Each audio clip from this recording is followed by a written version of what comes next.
Deadpool was given the Carnage symbiote and turned it into his own personal pet. How did this happen? Well, let me bring it to you today in the audio drama for Deadpool 1-5 from 2022. Deadpool opens up his eyes, not in the least bit surprised by the strange creatures and plant life that surrounds him.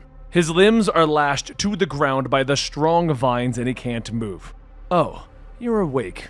Hello, Deadpool. I think I've had this dream before, he tells her, and Horror smiles as she reaches down, placing a hand into the opened wound in Deadpool's stomach as he begins to question what is going on. Your body heals at an incredible rate. You are nearly unkillable, Horror tells him as she steps away, and a vine slides down, handing her a vial of shifting red liquid.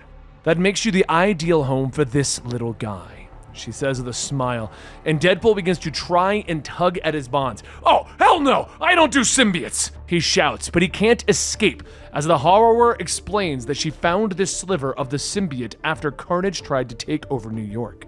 She found it and she brought it back to her lab, where she began to use her DNA powers to alter its DNA. She was hoping to create a new species that would allow her to destroy mankind and return the Earth to the animals and plants that call it home. Unfortunately, symbiotes are difficult to work with. It keeps killing everything that I have biofused it with. Oh, I see where this is going. You're gonna use me for my body. He scoffs and she smiles as she reaches for him again. She uses her powers to shift the symbiote within him, his body beginning to shift as the symbiote pushes against its bonds. Your body is too perfect to waste on just any symbiote, so I planted a big chunk of Cletus Cassidy in you. You're going to grow me a hybrid Carnage. Deadpool suddenly looks at her, realizing that he has forgotten something important. It was almost 48 hours ago that Deadpool was handed a folder on Dr. Octopus. His task was to assassinate the supervillain as an audition to join the Atelier, a super secret and elite group of international assassins. He has 48 hours or he fails this audition, but Deadpool was immediately distracted by Valentine Vong, the assistant of the Horned Emperor. Valentine uses her powers of chemical combination and diamond needle hands to inject Wade with a subdermal tracker. He gushes and awkwardly tries to hit on them. Finally, Wade takes the file and leaves, wasting 2 days trying to come up with an incredibly simple plan that would allow him to act out the Always Sunny conspiracy theory meme until he finally goes to the roof of Otto's lab and prepares to just leap in and stab Otto Octavius. But as he begins to draw his swords, a massive vine tentacle swooped in, stabbing him through the chest. That feels bad!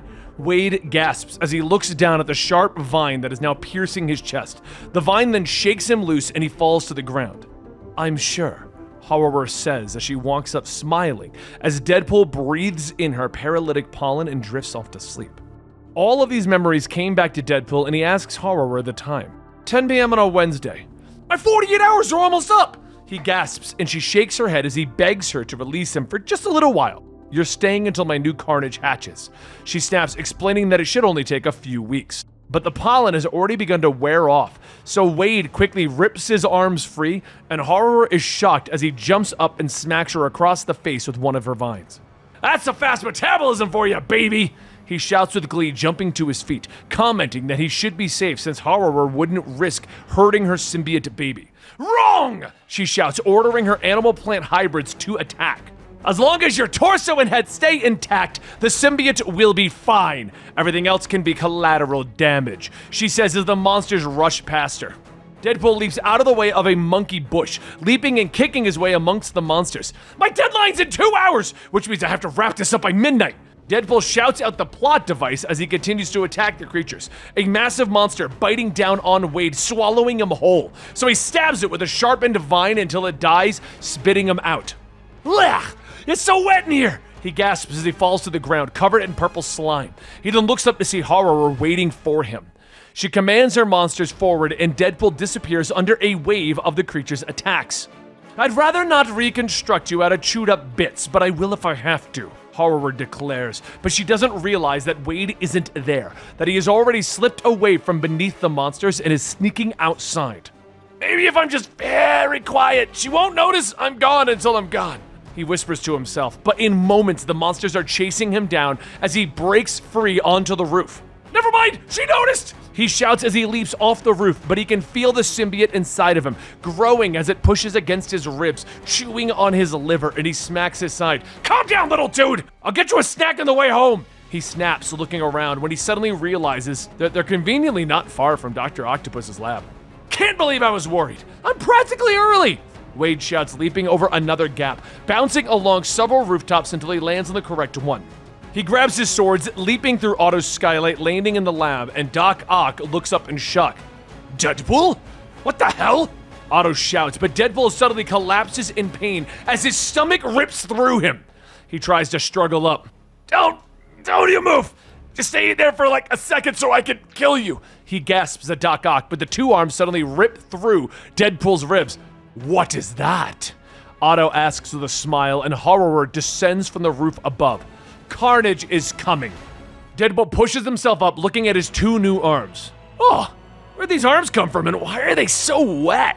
He asks, looking at the symbiote arms that he's now acquired. But one arm reaches out and they pound fists. Oh yeah, now that's what I'm talking about. He looks up at Otto and Horror, who are standing over him. If you're done giving yourself a hand, Deadpool, what are you doing in my lab? Otto asks as he raises up his own extra arms. Deadpool responds by making his arms make finger guns. I'm here to kill ya! Deadpool shouts, and Otto attacks, but Deadpool leaps over the tentacles, dropping to the ground, rushing at the villain. Their battle begins, but Otto turns to Horror, who is messing with his equipment, telling her to back away. She tells him not to sweat the small stuff, and while those villains are arguing over using Otto's stuff to battle against Deadpool, Deadpool struggles up, looking down at his wound and watching as the symbiote pushes against his skin. This is worse than eating bad fish and chips. It's like if the fish and chips are alive and they're trying to eat me back. Horror suddenly whirls around back on him. If you know what's good for you, you'll come quietly, Deadpool. But Wade shakes his head. Ha! I've never done that in my life. He picks up his sword as both Otto and Horror are attacking, but Wade twists out of the way of Otto's tentacles, allowing them to smack Horror in the face. But one of her vines then slams into Deadpool, knocking him away. But he's then saved when one of his extra arms reach out and grabs a hold of Otto's tentacles. As he's trying to thank the little arm buddy, another one bursts out of his mouth, grabbing a hold of Otto's tentacles. Deadpool's gagging, looking at the arm in shock. And Otto just steps back in horror. Horror smiles as she steps forward, meaning to take Deadpool back to her lab. But as her vines reach out, the mouth arm folds into a blade and slashes at her. Everyone looks at Deadpool, who's in even more shock as he's struggling to stand. He taps on the mouth arm, ordering it to get Otto, but it suddenly whirls around, beginning to claw its way towards Horror. But Horror reaches out, grabbing the arm, ripping it out of Deadpool's mouth, and he spits up globs of blood and symbiote fluid. Oh man, that does not taste good. Behind him, Otto begins to rear up, but Lady Deathstrike then leaps out of the shadows, stabbing Otto in the back. Hello, Otto. She dodges out of the way of his tentacles, declaring that Deadpool's the reason all of this is happening, and Deadpool's just confused. Wait, my fault? How is you being here my fault? She glares at him and reminds him that they're supposed to be doing this audition together, that she was standing right next to him when he was given the folder and when he met Valentine. She texted him for the first 24 hours explaining that it was simple to just wait at Otto's lab, but he never showed up. Oh, right, my bad. In my defense, I totally did get kidnapped. He reminds her as he turns it back to Otto and Horror. Deathstrike just shakes her head in frustration. I don't want to hear it. Shut up and help me kill this fool. Across the way, Horror and Otto make their own deal, and the two pairs leap at each other. The fight then continues, with each time Deadpool almost getting a killing blow, his new arms begin to fight against him. Plus, he could feel the symbiote eating him from the inside out, until finally he takes his sword, cutting off the arms. He then throws those arms at the villains. Catch these hands! He shouts with glee, finally turning and leaping out the nearby window. You can handle this one for the both of us, Deathstrike! Gotta go! Infested by a parasite and bleeding to death. Have fun! And he takes off, ignoring her screams of angry protest. A short time later, Valentine is sitting on the couch in their apartment when a knock sounds at the door. They open it to find a bloody Deadpool waiting for them. Valentine! Are you having a heart attack? Because I think I'm having a heart attack. Deadpool says before gasping and collapsing to the floor. Back at Otto's lab, Deathstrike has fled, and Otto and Horror have struck a deal, agreeing to work together until Horror can retrieve her symbiote and Otto can get revenge. And back over at their apartment, Valentine has already begun work on Wade, fascinated by the symbiote growing inside of him. It's the next day that Lady Deathstrike is meeting her brother for lunch. demanding to know why he would allow Atelier, a group which he is a member of, to force her to audition beside Deadpool. But he goes on to explain that she now has a second chance to join Atelier. She just has to kill both Otto and Deadpool. She smiles, taking the folder. Give me a week. Back over at Valentine's apartment, Deadpool rolls over on the kitchen island, surprised to find a plate of bacon and eggs in the shape of a face. He looks up to see Valentine standing nearby and imagines cherry blossoms floating by their face. He thanks Valentine for the breakfast and licks it off the plate, commenting that no one has ever made him breakfast before. So how long before your buddies come bursting through the door? He asks. But Valentine explains that they didn't call Atelier. I just wanted a nice quiet breakfast, just the two of us, because I think you're cute, Valentine says as they hold up another plate of bacon. Deadpool looks up again, imagining another wave of cherry blossoms, and is shocked, trying to explain that he isn't very cute. But they explain that they're intrigued by his rapid liver growth. Deadpool looks down in shock to feel the symbiote pushing against his stomach again. There are so many of them! And Valentine nods, explaining that their mutant ability is to synthesize chemicals in their body and create a sedative that works on the symbiote. This is allowing the symbiote to stay dormant inside of Deadpool's body. They then give Deadpool a backpack with the sedative inside, allowing him to continue living with the symbiote as it's connected to him. I need more data on how your symbiote works, Valentine explains, reaching for their car keys. It's a short time later that Deadpool is staring at the sign to the city zoo's popular animal character. Excited to see the pair are going to spend the rest of the day at the zoo together, Valentine nods, admitting that they also want to see how the symbiote will react to all of the outward stimuli. And I just wanted to go on a cute zoo date with you, Deadpool, Valentine admits with a smile. As the pair begin to move through the zoo, Wade still can't get over the fact that Valentine thinks that he's cute. The pair spend the day in the zoo, taking pictures of the animals and having a great time.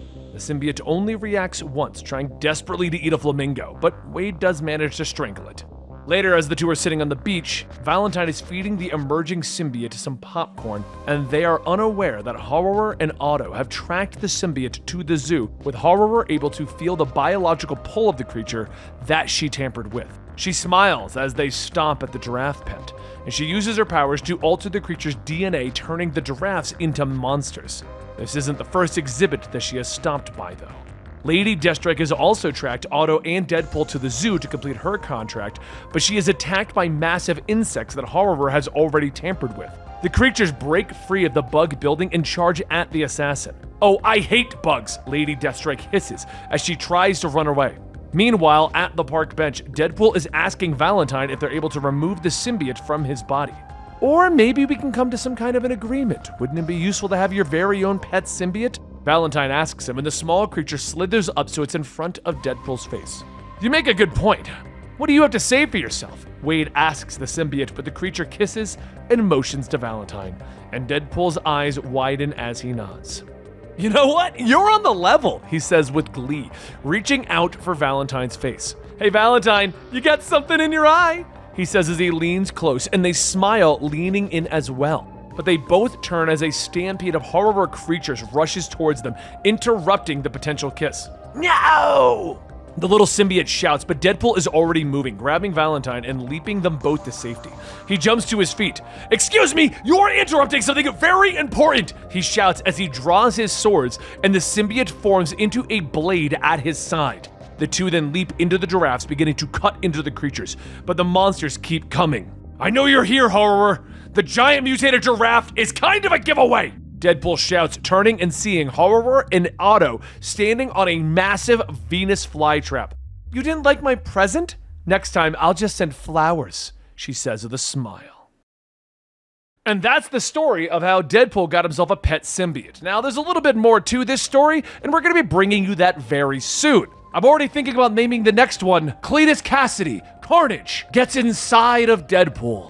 Something along those lines, and you'll understand why if you like and subscribe to our channel. Also, if you really enjoy Deadpool, I'll link down below some of my favorite Deadpool storylines that we've covered here in the channel. King of Monsters being one of them, but there's also The Good, the Bad, and the Ugly, one of the classic storylines that shows a softer side to Deadpool. So both of those would be really good to watch if you're just looking for more Deadpool content. Either way, thank you for your continued support. Like I said, like and subscribe. We'll be coming out with part 2 to this within a couple of days, which Cletus Cassidy gets himself inside of Deadpool. Yeah, I know my wording, I know what I'm doing there. I know it's gonna be good. Trust me. It's a really good story. I'll see you guys real soon.